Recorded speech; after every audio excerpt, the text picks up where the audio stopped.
Goeiedag kykers en lesers. Rustig Michael se weeklikse nuusbulletin waarin ons vir u probeer vertel in 'n kort tydjie in 'n neutedop wat alles nuuswaardig is in ons dorp en waaroor ons mense praat. Dit is die tweede Vrydag gewees van die nuwe jaar verlede Vrydag. Die meeste skole, hoërskole en laerskole het toe reeds afgeskop met hulle jaarlikse intrhuis atletiekbyeenkomste. En vir die volgende maand of wat is atletiekbyeenkomste interhoors, die bevinding algemeen en in die orde van die dag atlete het gespook en gestoei om die eerste plekke en die tweede plekke te behaal en op die podium te eindig. Op ons voorblad hierdie week spog ons met 'n mooierige foto van nie minder nie as 3 groepe dirigente wat saam met 4 waans, pragtige 4 waans, onder meer 'n Porsche op ons voorblad verskyn onder die baie gepaste opskrif Kom, laat ons sing. Soos in Kom, laat ons sing, die titel van die boek van Adam Small, so 'n klompie jaar gelede, baie jaar gelede moet ons seker by sê. Then readers and viewers, probably the biggest news in this week's newspaper is the fact that the Rustenburg local municipality finds itself in the hot water after it has been, or it is being investigated by NERSA, that is the National Electricity Regulator of South Africa, following a host of complaints from AfriForum, from letters written by Frans Roodman, as well as other consumers in town. It is old hat that the Rustenburg municipality's electricity affairs allegedly are not up to standard, and there has been a lot of complaints over a number of years. Some of these complaints, perhaps many of them, have reached NERSA, who is currently the watchdog and the top supervisory authority to investigate issues of this nature. The investigation is still underway. The outcome of that will be known much later. In the meantime, we hope that this will help a lot to resolve issues between tax-paying and rate-paying consumers of the Rustenburg municipality. It is in all our interests. And then, on page 3, following the complaints and the rumors of alleged corruption by Bladen Zamandi, South African's Minister of Higher Education, who was allegedly involved in corruption with some of his colleagues. The DA has lodged a formal complaint in South Africa by the court to investigate the minister's involvement in the alleged corruption cases. This also will take some time to complete, and more news and the development of this story will be followed and will be published in Rustenburg Herald shortly. Dieselfde noot, solidariteit is baie boos oor die Regspraktisynsraad se besluit om sommer net eenvoudig aan te kondig dat die taalbeleid eensklaps verander word, gewysig word na Engels alleen, en solidariteit is op die agtervoete en sê ja, so kan dit nie werk nie. Dit ons sê baie studente en regsplegers van die geleentheid om die reg in hulle eie taal te studeer en te bedien en toe te pas.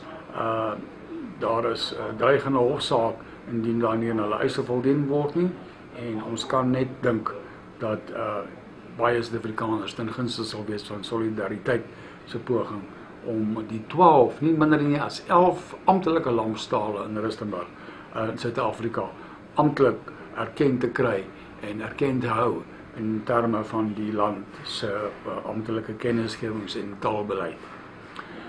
Then for viewers and readers of this week, of today, please note that a large area has been affected by urgent repairs to the Falkop water treatment plant. We have a short report on this, including all the areas that will be off, mainly on, that is tomorrow and Thursday. From Thursday morning at 6 o'clock until Friday morning at 6 o'clock. Please note and take the necessary precautions to make sure that you are not without water.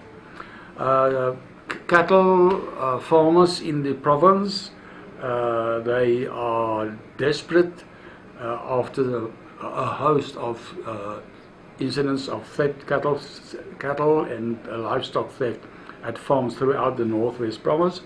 Big news this week is that the police have arrested suspects of stock theft in possession of suspected stolen solar panels during a special police operation in recent days. Read all about this on page 24 of this week's edition.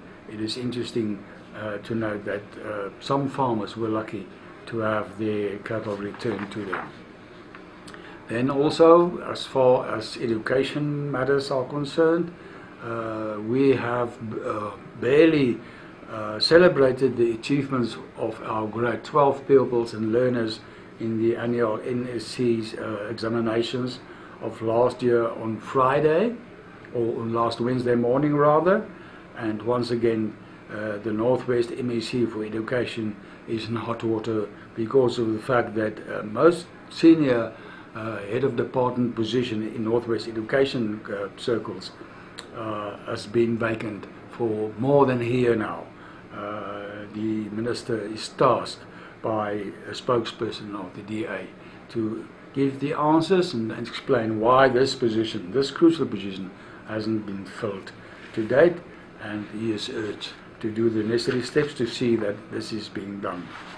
Groot nuus vir sport in Rustenburg. Reeds vroeg in die jaar is dat ons sportnuus aktiwiteite reeds baie bedrywig aan die gang is. Ons het nou net verwys na die atletiek, interhuis byeenkomste, hoër en laerskole. Groot nuus vir Rustenburg of Impala Rugby soos hulle bekend is oor baie jare. As laat die Impala Rustenburg nou bekend sal staan, is Casmar Impala Rustenburg nadat 'n hoofborg vir die eerste keer in 5 jaar bekom is. Die klub is ook verheug om bekend te maak dat verskeie ander kleiner borge tot die klub toegetree het en besluit het om die klub te ondersteun, en dit sal hopelik baie help om die klub aan te spoor om weer soos in die verlede die houer van die ou Suid-Afrikaanse rugby kampioenskappe, klubkampioenskappe te word, toe hulle die Gold Cup al by reeds as 3 keer in die geskiedenis gewen het. Ons hoop vanjaar sal die 4de keer wees en dat 'n nuwe hoofborg dit makliker gaan maak vir die klub om sy doelwitte te stel en sy ideale te bereik.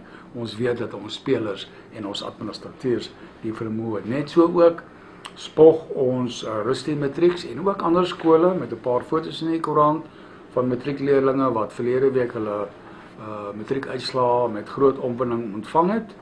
En ja, dit is 'n groot dag vir ouers, vir matriekleerlinge in Suid-Afrika wanneer die jaarlikse matriekuitslae bekend gemaak word en in verskeie forums gepubliseer en bekend gemaak word. Ons gaan hierdie week afsluit om te sê daar is baie geleentheid in die koerant om geldjie te wen. For instance, we have 250 Rand for our crossword puzzle. We have 250 Rand in our weekly Sudoku competition. And then, of course, don't forget we have prize money of at least 2 times 1,000 Rand cash prizes up for grabs once a term, once a month, after the judging of the monthly quarterly competition and our blank space art competition. And then also 2 times 10,000 Rand shopping vouchers at a leading chain store in Rustenburg, our main sponsor of the competition. Die laaste nuus in hierdie week is ook sportnuus. Ons berig oor ons ou groot staatmaker Frik de Pre wat by Lofte Saterdag was om jong seentjies, leerlinge, die helde van toekomstige rugby in Suid-Afrika te ontmoet, vir hulle rugbyballe te onderteken, handtekeninge uit te deel, bietjie fietsrynuus, en dan die nuus van die week ongetwyfeld die briljante vertoning van Driekus Du Plessis, 'n nuwe wêreldkampioen in 'n gemengde gevegskuns, toe hy Sondagoggend baie vroeg die nuwe wêreldkampioen geword het. Ons weet hierdie is 'n rollersport, dit is nie vir sissies nie, party mense sal dit selfs brutaal doen. Nogtans nog 'n wêreldkampioen vir Suid-Afrika. Hy word sterkte toegewens vir die toekoms. Lesers, viewers, that is it for this week. Until next week, we bid you farewell, keep safe and be happy. That is most important. Until next week, same time, same place. We'll see you then.